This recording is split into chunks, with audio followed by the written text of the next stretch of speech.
أعوذ بالله من الشيطان الرجيم بسم الله الرحمن الرحيم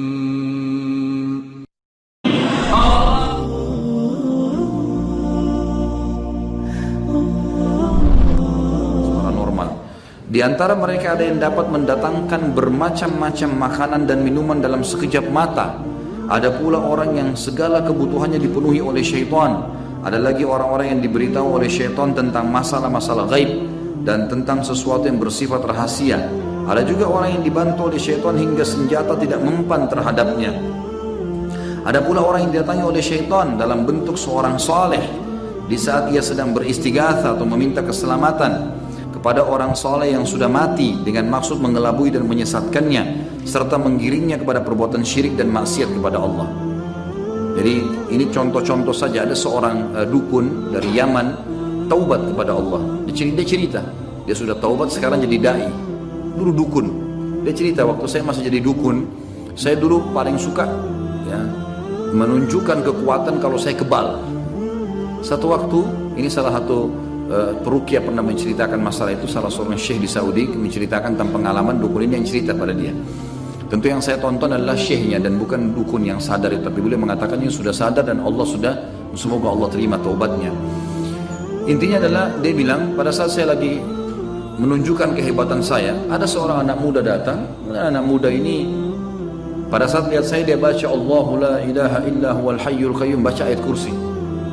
Dia bilang pada saat saya tusuk badan saya, tiba-tiba saja lubang masuk, kena, berdarah semuanya. Sampai dia bilang saya dirawat di rumah sakit 3 bulan. Dukunnya ini. Setelah saya mulai sadar, mulai agak pulih, saya panggil dengan mantra-mantra, setan-setan saya datang. Lalu saya bilang sama setan-setan, kalian kemana waktu itu? Kenapa bisa saya tembus nih? Lalu ya kisah nyata begini. Lalu kemudian kata syaitannya, waktu anak muda itu baca Allahu la ilaha illallah, kami semua terlempar. Ayat kursi dibaca, terlempar semua. Dia bilang waktu itu saya sakit hati sama anak muda ini. Saya cari supaya dapat bagaimana caranya menyihir anak muda itu. Dia bilang kemudian saya cari tahu sampai saya dapat fotonya, dapat bajunya, lalu saya sihir. 3 tahun saya sihir nggak mempan-mempan. Terus saya cari tahu kenapa, apa kekuatannya orang ini. Lalu setan-setannya menyampaikan, anak muda itu tidak bisa kamu tembus karena setiap habis sholat nggak pernah tinggalkan ayat kursi. Seperti itu, gitu kan? Jadi ini contoh saja. Di sini teman-teman sekalian, bagaimana syaitan menunjukkan kalau dia kebal, tapi subhanallah ayat-ayat Allah tidak bisa dikalahkan. Kalau ada orang yang meruqyah kemudian belum sembuh, jangan antum bilang oh ayat Allah ini nggak kuat berarti sihirnya lebih kuat. Enggak, bukan itu. Sama sekali bukan itu. Allah masih belum mau izinkan antum sembuh. Karena dengan cara seperti itu mungkin antum lagi lebih dekat kepada Allah. Ada orang subhanallah harus dengan kasus baru dia mau lebih dekat dengan Allah. Kalau dia lagi tidak ada kasus, dia tidak bisa dekat sama Allah. Allah kasih cobaan, gitu kan? Begitu pula di sini dikatakan, kadang-kadang syaitan menjelma menjadi kayak orang soleh, datang kepada dia. Terutama orang-orang yang berbuat kemusyrikan, kayak datang-datang ke kuburan, ngambil tanah-tanah kuburan, menganggap ini kuburan wali dan seterusnya. Maka bisa saja dia lihat nanti ada orang soleh pakai jubah putih segala, itu syaitan semua muncul. Tidak pernah dinukil kepada kita para sahabat mengatakan kami melihat Rasulullah SAW keluar lagi dari kuburan, nggak pernah. Pernah antum dengar riwayat itu? Enggak ada. Para sahabat gak pernah ngambil-ngambil tanah kuburannya Nabi. Mereka ziarah kubur Nabi, baca salawat, salam, pergi, selesai. Dari mana ini teman-teman sekarang ambil tanah, ambil ini, ada kuburan sampai tiap hari ditambah tanahnya. Gara-gara diperjualbelikan tanah 1 genggam sekian harganya. Ini was-was syaitan semua. Di kuburan itu biasa saya lihat ada orang pakai jubah putih, saya mimpi lah, apalah segala macam. Khurafat semua. Ada yang mengatakan turuh orang tua saya datang. Orang tua dari mana? Ada yang mengaku tuh ngobrol sama orang tuanya setiap malam Jumat. Itu luar biasa itu. Nah, tidak pernah ada sahabat nukil ini kepada kita. Padahal ada Abu Bakar, ada Umar, mertua Nabi. Gak pernah mereka nukil. Kenapa gak dinukil kalau memang betul? Gak ada sama sekali. يا قلب ما زلت تبكي على حبيب جفاك وسرت في ركب ليلى ولحظها إذ رماك وطارت الروح شوقا لمرتع في صباك.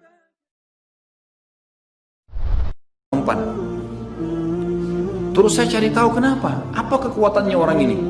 Lalu setan-setannya menyampaikan, anak muda itu tidak bisa kamu tembus karena setiap habis sholat nggak pernah tinggalkan ayat kursi. Seperti itu, gitu kan? Jadi ini contoh saja. Di sini teman-teman sekalian bagaimana syaitan menunjukkan kalau dia kebal, tapi subhanallah ayat-ayat Allah tidak bisa dikalahkan. Kalau ada orang yang meruqyah kemudian belum sembuh, jangan antum bilang oh ayat Allah ini nggak kuat berarti sihirnya lebih kuat. Enggak, bukan itu. Sama sekali bukan itu. Allah masih belum mau izinkan antum sembuh. Karena dengan cara seperti itu mungkin antum lagi lebih dekat kepada Allah. Ada orang subhanallah harus dengan kasus baru dia mau lebih dekat dengan Allah. Kalau dia lagi tidak ada kasus, dia tidak bisa dekat sama Allah. Allah kasih cobaan, gitu kan? Begitu pula di sini dikatakan kadang-kadang syaitan menjelma menjadi kayak orang saleh datang kepada dia. Terutama orang-orang yang berbuat kemusyrikan, kayak datang-datang ke kuburan, ngambil tanah-tanah kuburan, menganggap ini kuburan wali dan seterusnya. Maka bisa saja dia lihat nanti ada orang saleh pakai jubah putih segala, itu syaitan semua muncul. Tidak pernah dinukil kepada kita para sahabat mengatakan kami melihat Rasulullah SAW keluar lagi dari kuburan. Enggak pernah. Pernah antum dengar riwayat itu? Enggak ada. Para sahabat enggak pernah ngambil-ngambil tanah kuburannya Nabi. Mereka ziarah kubur Nabi, baca salawat, salam, pergi, selesai. Dari mana ini teman-teman sekarang ambil tanah, ambil ini, ada kuburan sampai tiap hari ditambah tanahnya. Gara-gara diperjualbelikan tanah 1 genggam sekian harganya. Ini was-was syaitan semua. Di kuburan itu biasa saya lihat ada orang pakai jubah putih, saya mimpi lah, apalah segala macam. Khurafat semua. Ada yang mengatakan turuh orang tua saya datang. Turuh orang tua dari mana? Ada yang mengaku tuh ngobrol sama orang tuanya setiap malam Jumat. Itu luar biasa itu. Nah, tidak pernah ada sahabat nukil ini kepada kita. Padahal ada Abu Bakar, ada Umar, mertua Nabi. Nggak pernah mereka nukil. Kenapa nggak dinukil kalau memang betul? Nggak ada sama sekali.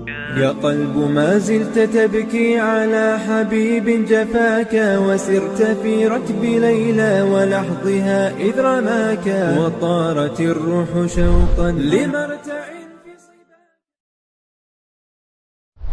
Kuburan nggak pernah. Pernah antum dengar riwayat itu? Nggak ada. Para sahabat nggak pernah ngambil-ngambil tanah kuburannya Nabi. Mereka ziarah kubur Nabi, baca salawat, salam, pergi, selesai. Dari mana ini teman-teman sekarang ambil tanah, ambil ini, ada kuburan sampai tiap hari ditambah tanahnya. Gara-gara diperjualbelikan tanah 1 genggam sekian harganya. Ini was-was syaitan semua. Di kuburan itu biasa saya lihat ada orang pakai jubah putih, saya mimpi lah, apalah segala macam. Khurafat semua. Ada yang mengatakan turuh orang tua saya datang. Turuh orang tua dari mana? Ada yang mengaku tuh ngobrol sama orang tuanya setiap malam Jumat. Itu luar biasa itu. Nah, tidak pernah ada sahabat nukil ini kepada kita. Padahal ada Abu Bakar, ada Umar, mertua Nabi. Nggak pernah mereka nukil. Kenapa nggak dinukil kalau memang betul? Nggak ada sama sekali. يا قلب ما زلت تبكي على حبيب جفاك وسرت في ركب ليلى ولحظها إذ رماك وطارت الروح شوقا لمرتع في صباك. Ada yang mengaku tuh ngobrol sama orang tuanya setiap malam Jumat. Itu luar biasa itu. Nah, tidak pernah ada sahabat nukil ini kepada kita. Padahal ada Abu Bakar, ada Umar, mertua Nabi. Nggak pernah mereka nukil. Kenapa nggak dinukil kalau memang betul? Nggak ada sama sekali. يا قلب ما زلت تبكي على حبيب جفاك وسرت في ركب ليلى ولحظها إذ رماك